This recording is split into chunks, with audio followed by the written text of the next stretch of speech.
당신은 요즘 누군가에게 만만하게 보이고 있다는 느낌을 받은 적이 있습니까?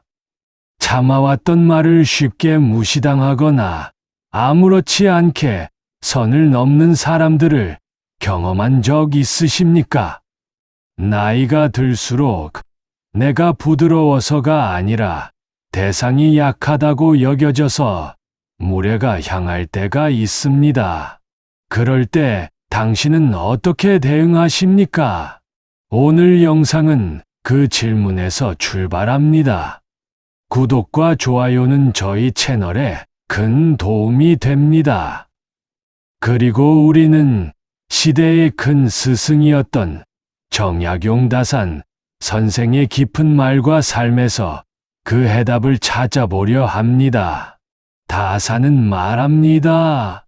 부드러움은 약함이 아니라 강함에서 나온다. 사람이 나를 가볍게 여기는 까닭은 내가 나를 스스로 무겁게 하지 않아서이다. 인지하지 못하는 사이 자신을 지키는 경계가 무너지고 있다면 우리는 어느새 타인에게 만만한 사람이 되어버립니다.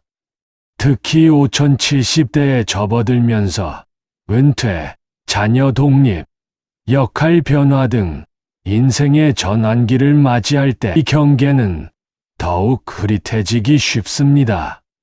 다산 정약용은 사람의 마음을 지키는 근본은 경징이라고 했습니다.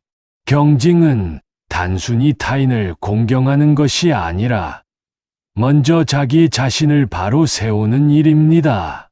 나를 바로 세우면 남도 나를 가벼이 대하지 못한다는 그의 말은 오늘날에도 여전히 유효합니다. 평생 가정을 지켜왔고 일터에서 책임을 다해온 여러분이지만 인생의 새로운 국면에서는 나를 다시 분명히 세우는 일을 새롭게 시작해야 합니다. 이 장에서는 자기 경계를 분명히 하는 것이 왜 중요한지, 그리고 어떻게 실천할 수 있는지를 3개의 챕터로 나누어 깊이 있게 다루겠습니다.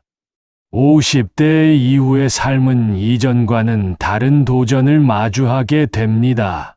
직장에서의 은퇴, 자녀의 독립, 부모로서의 역할 축소 등은 자신의 정체성을 재정의해야 하는 시기를 가져옵니다.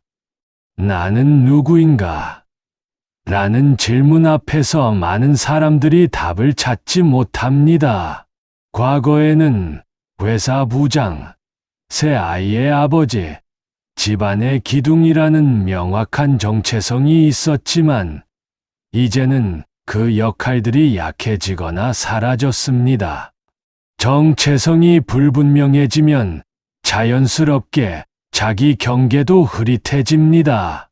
내가 무엇을 원하는지, 무엇을 중요하게 여기는지, 어디까지 허용하고 어디서부터 거절해야 하는지를 스스로 정하지 못하게 됩니다.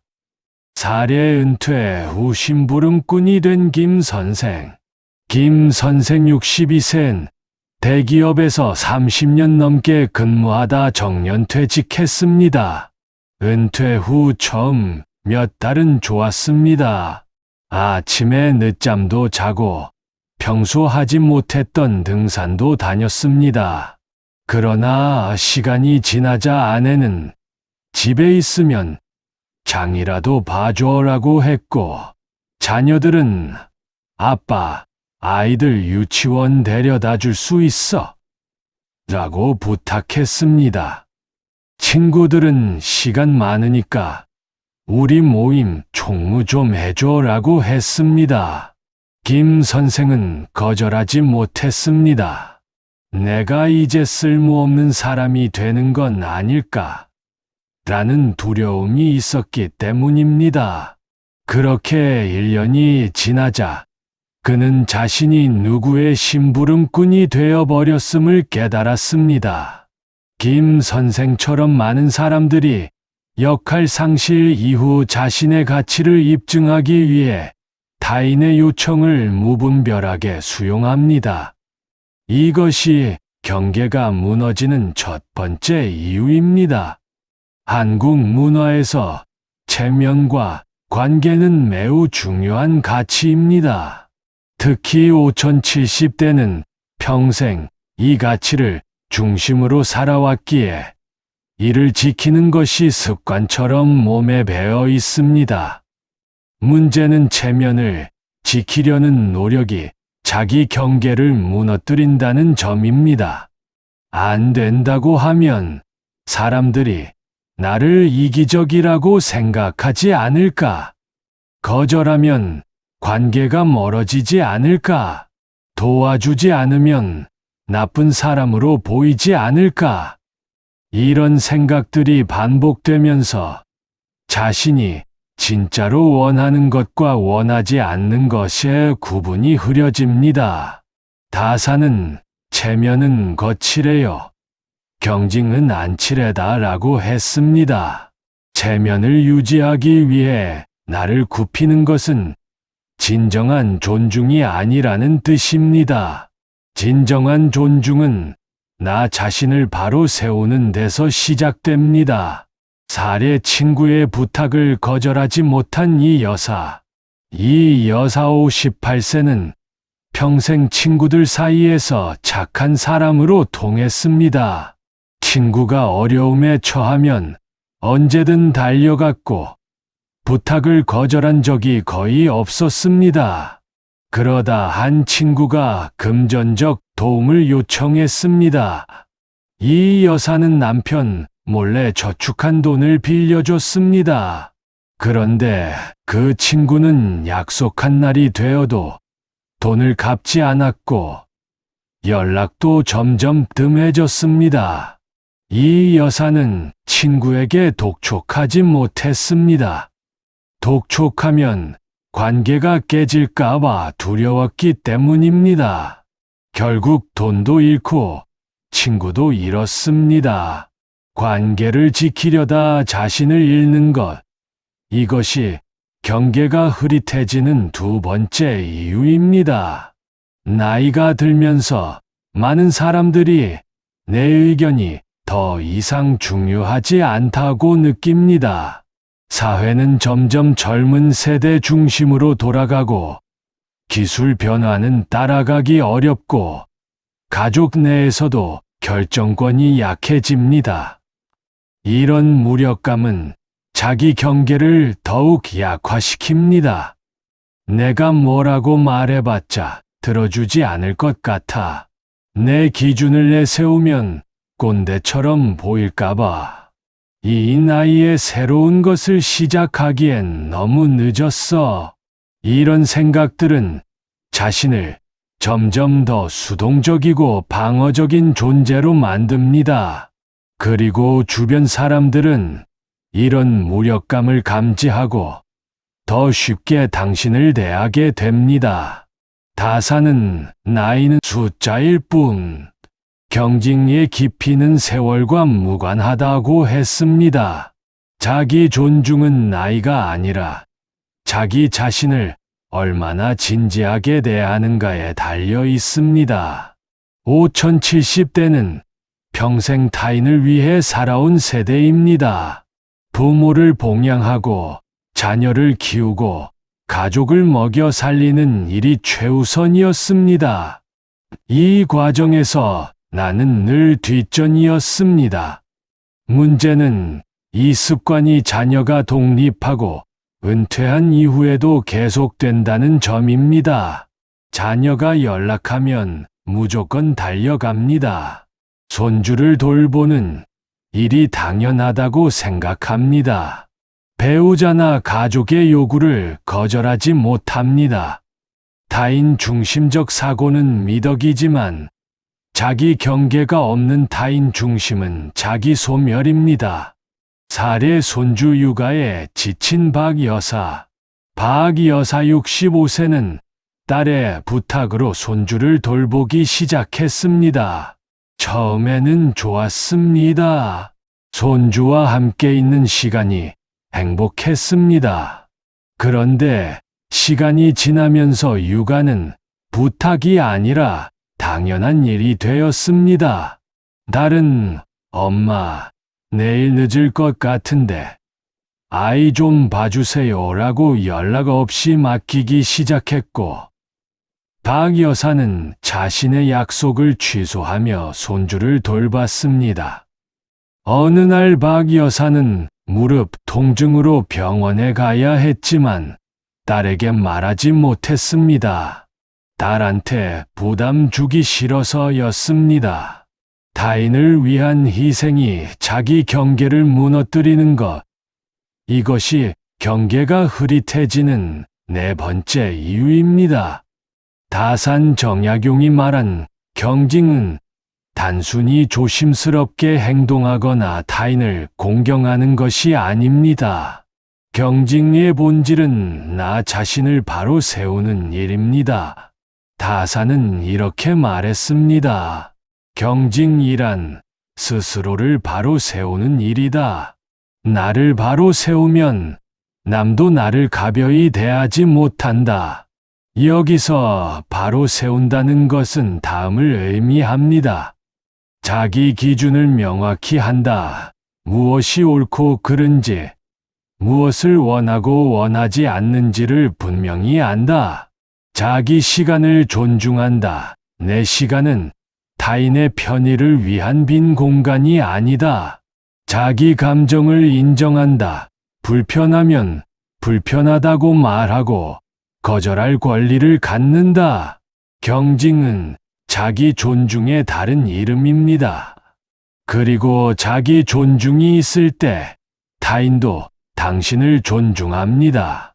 자기 경계를 세우기 위해서는 먼저 내 삶의 중심은 나라는 원칙을 받아들여야 합니다. 이것이 이기적으로 들릴 수 있지만 실제로는 정반대입니다. 자기 중심이 없는 사람은 결국 타인에게도 제대로 된 도움을 줄 수 없습니다.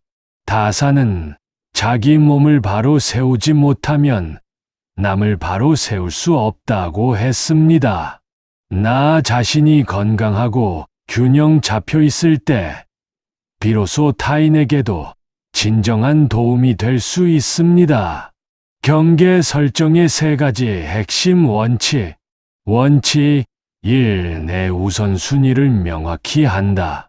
당신의 시간과 에너지는 무한하지 않습니다. 모든 것을 다 할 수는 없습니다. 그렇기에 무엇이 중요한지 스스로 정해야 합니다. 건강이 우선인가? 아니면 타인의 부탁이 우선인가?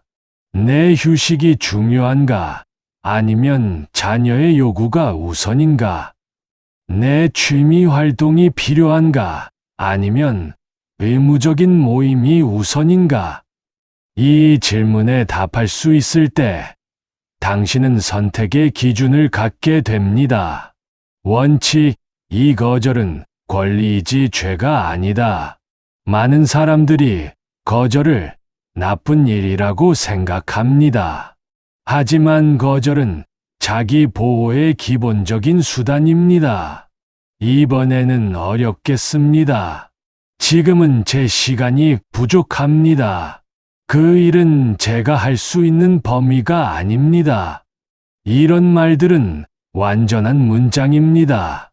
변명이나 추가 설명이 필요 없습니다. 원칙 3. 나의 감정과 욕구를 존중한다.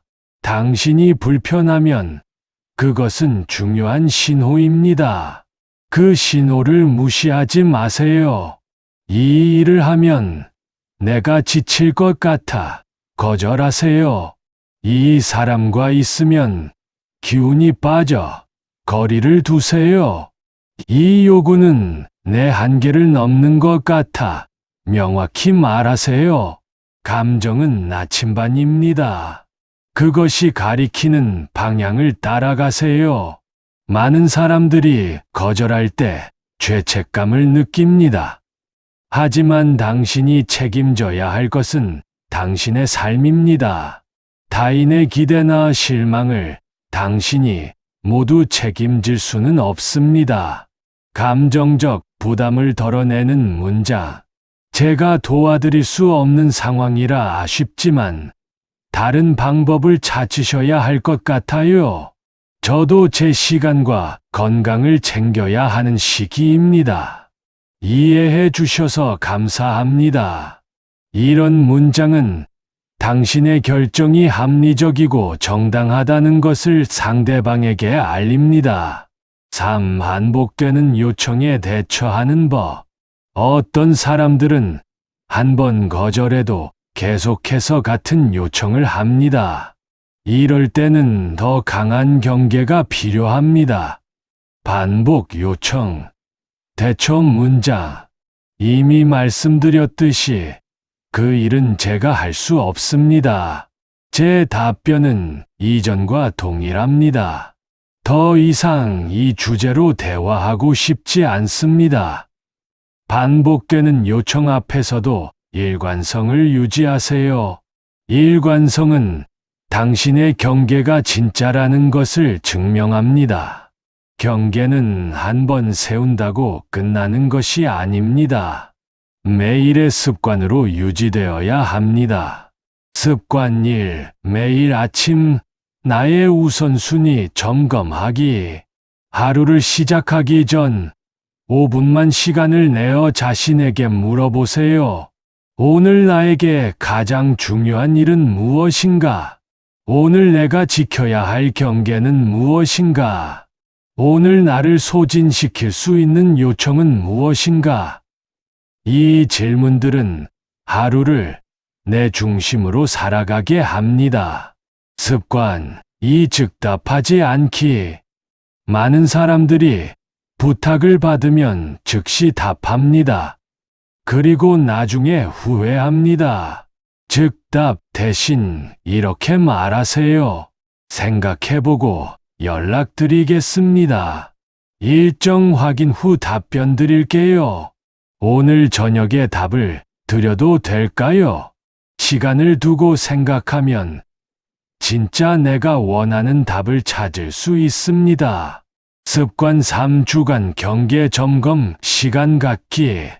일주일에 한 번 자신의 경계가 잘 지켜지고 있는지 점검하세요. 이번 주에 내가 원하지 않았던 일을 한 적이 있는가? 내 시간을 존중받지 못한 순간이 있었는가? 다음 주에는 어떤 경계를 더 강화해야 하는가? 이런 점검은 경계가 무너지기 전에 미리 손볼 수 있게 합니다. 많은 사람들이 관계를 유지하기 위해 자신을 희생합니다. 특히 한국 문화에서는 정칭이라는 이름으로 무리한 요구들이 정당화되곤 합니다.